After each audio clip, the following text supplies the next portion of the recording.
général de l'association 40 millions d'automobilistes, Pierre Chasseret, et le député Europe Écologie Les Verts de Paris, Denis Baupin. Bonsoir, venu dans ce studio qui, en transport en commun ou en vélo, transport en commun. Ah oui, aujourd'hui, franchement. Ou en voiture sur des plaques paires. C'est l'occasion.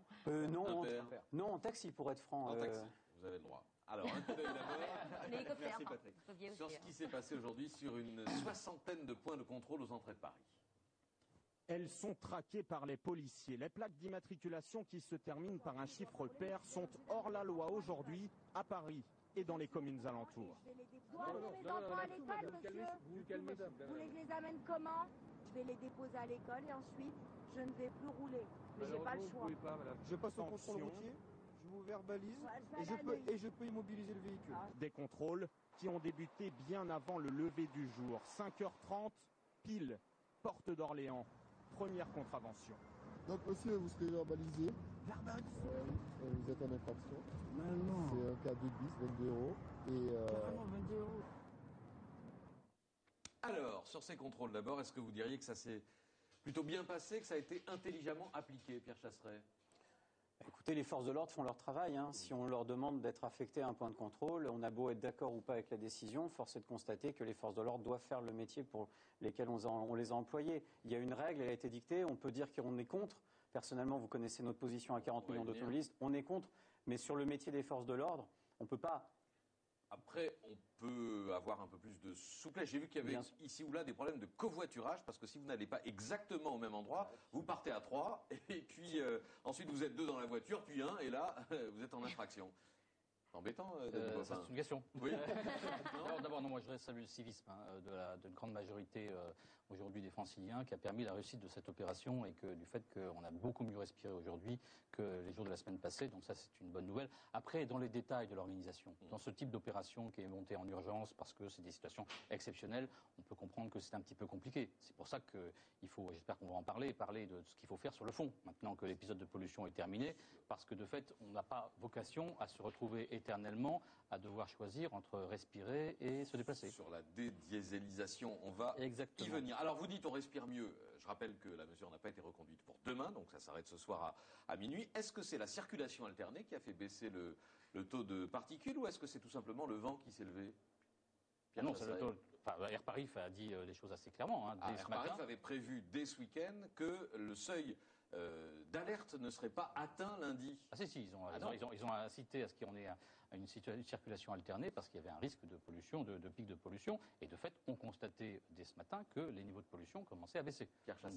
Non, mais c'est vrai, comme vous le soulignez, c'est vrai. La preuve, dans notre communiqué de presse qu'on avait envoyé la semaine dernière, on disait déjà que cette mesure était stupide parce qu'on savait pertinemment que les vents allaient tourner et que le phénomène allait s'estomper à partir d'aujourd'hui, progressivement, jusqu'à ce qu'il disparaisse quasiment mercredi.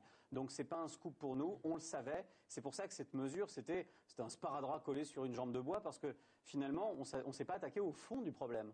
On ne s'est pas attaqué au fond du problème. D'où vient cette pollution? Comment on peut agir? Comment se fait-il que la pollution aujourd'hui est diminuée et que la part de l'automobile, finalement, dans la pollution, parce que nier que l'automobile a un impact sur la pollution, c'est être fou. C'est être fou. Ce que vous ne faites pas. C'est bien. Vous le reconnaissez.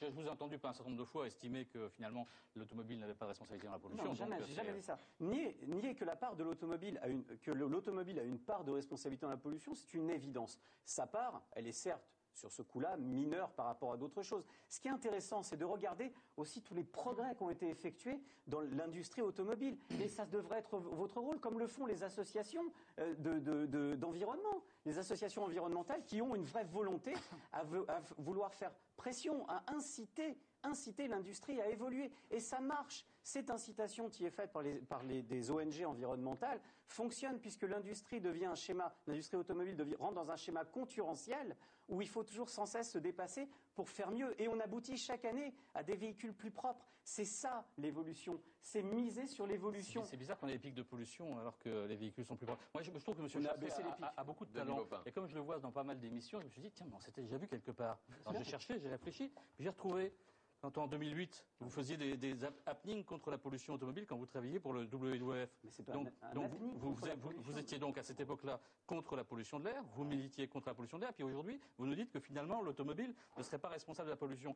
J'ai l'impression que, je sais pas, vous avez une évolution. Vous pouvez nous expliquer pourquoi l'automobile ne vous paraît plus aussi préoccupante qu'à cette époque? Monsieur Baupin, vous êtes incroyable parce que vous venez de servir exactement mon discours. Alors je vais la montrer cette photo parce que vous savez quoi, j'en suis fier. Très bien. Cette photo, vous avez raison d'être fier d'ailleurs. Cette photo, c'est quand j'ai travaillé au WWF. On avait fait un événement qui visait à inciter à faire évoluer l'industrie automobile. C'est exactement ce que je viens de vous dire. Et donc vous pensez je viens de vous parler de l'intérêt. Les constructeurs, en 3 ans, ont réussi à faire évoluer l'automobile de façon tellement conséquente qu'il n'y a plus de problème aujourd'hui. Ça, c'était il y a 8 ans. Mais je me rends compte que j'ai maigri, et merci de me le faire remarquer, mais je peux encore faire des progrès, comme l'industrie automobile. Bon, attendez, on va essayer de poser le débat. D'abord sur la part de l'automobile dans la pollution en Île-de-France. Air Paris dit que ça représente un quart. La circulation automobile sur la région représente, voilà, sur la région. Ouais, sur un quart de la pollution aux particules est due à l'automobile. Le reste, ce sont les industries, le chauffage urbain, l'agriculture. On n'en parle jamais, mais il y a de l'agriculture en Île-de-France, et les feux de cheminée, etc. Donc mais dans Paris, c'est 40%, et à proximité du périphérique, où il y a 100 000 habitants, c'est 70%. La pollution s'arrête pas la source de la pollution dans Paris, parce que si vous allez au fin fond de la Seine-et-Marne, c'est sûr que l'agriculture pèse plus que l'automobile. Ça, je vous le confirme. Il n'y a pas besoin de faire l'ensemble de la région Île-de-France. Mais sauf que ce qu'on respire dans Paris est plus important que ce que vous avez au fin fond de l'Île-de-France. Et c'est dû au fait que vous avez la circulation automobile. Enfin, franchement, vous circulez, vous vous déplacez, vous êtes d'accord, mais je regarde l'étude d'Air Paris, c'est un quart. Les chiffres d'Air Paris, 25%. Sur l'ensemble de la région. Oui. Mais sur Paris, c'est 40%. Près du périphérique, c'est 70% dû au diesel. Donc les choses sont assez claires, mais les études d'Air Paris. Alors, sur le diesel, la question qui est posée depuis plusieurs jours, c'est celle de la prédominance du diesel dans le parc automobile français. Je rappelle que 67% des voitures immatriculées l'an dernier roulent au gazole, lequel gazole continue de bénéficier d'un avantage fiscal d'environ 8 milliards d'euros par rapport au samplon de Libopin. Vous réclamez depuis longtemps la fin de cet avantage. Le gouvernement a arbitré contre vous, c'était à l'automne dernier. Pierre Chasseret, votre avis là-dessus? Est-ce qu'on doit encore une fois, mettre fin à l'avantage? Mais bon, excusez-moi, Monsieur Baupin, encore une fois, mais il n'y a pas d'avantage fiscal au diesel en France. Ah bon? Laissez-moi souffrez que je puisse finir une phrase. Pourtant. Souffrez que je. Je suis inquiet pour vous. Merci, Monsieur Baupin. On est dans un véhicule à 2 places, vous savez, il faut laisser aussi la place aux autres de parler un petit peu. Merci. Sur la part du diesel, sur le prix, la tarification du diesel, il n'y a pas d'avantage fiscal au diesel, il y a une surtaxation des prix des carburants en France. Il y a des minima qui sont imposés par des directives européennes sur la TICPE, l'ancienne TIPP, la taxe qui pèse sur les prix des carburants. Qui est plus élevée sur le samplon que pour le gazole. Qui est beaucoup trop élevée sur le samplon comparativement au diesel. Donc il n'y a pas d'avantage fiscal. Avantage fiscal voudrait dire qu'on est en dessous un minima. Non, mais il y a une incitation sur le diesel, on voit bien s'il y a une différence. Mais il y a un trop perçu. Il y a un trop perçu sur le samplon. La réalité, mais c'est là où se fait.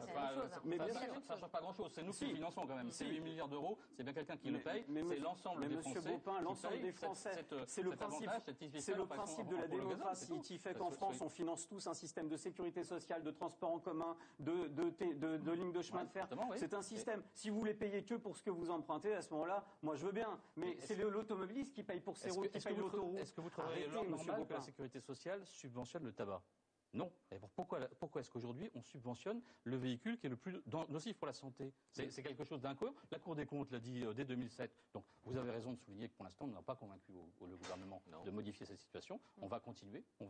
Le ministre du budget, lorsque j'ai présenté des amendements lors de la dernière loi de finances, a laissé la porte ouverte par rapport à la discussion sur la prochaine loi de finances, donc à la fin de l'année. Je pense que l'opération d'aujourd'hui, le pic de pollution qu'on vient de vivre, vont contribuer assez largement à montrer que non seulement il y a des problèmes de pollution qu'il faut traiter, parce qu'il y a des problèmes de santé publique, et ça s'est vu, quand on voit les médecins qui racontent que la semaine passée, ils ont multiplié par 10 le nombre de consultations qu'ils ont eu pour des problèmes respiratoires. Donc on a vraiment eu des conséquences sur la santé qui étaient visibles. Je pense que chacun d'ailleurs a pu le ressentir. Donc il y a besoin aujourd'hui de mettre en place des mesures de long terme, et notamment il faut supprimer cette niche fiscale en faveur du diesel. Alors vous n'avez pas convaincu le gouvernement, mais d'un mot vous avez convaincu Anne Hidalgo qui disait ce matin qu'elle était pour effectivement la fin de cette différence fiscale entre le coût du gazole et le coût du samplon. Mais Anne Hidalgo, elle s'est retournée aussi contre les écologistes qui ont voté ou qui ont confirmé au syndicat du Transport d'Île-de-France en décembre dernier, une commande de bus diesel, puisqu'il y a encore une bonne partie du parc de bus en Île-de-France. On va remettre les choses dans le bon ordre. Oui. À cette occasion, donc,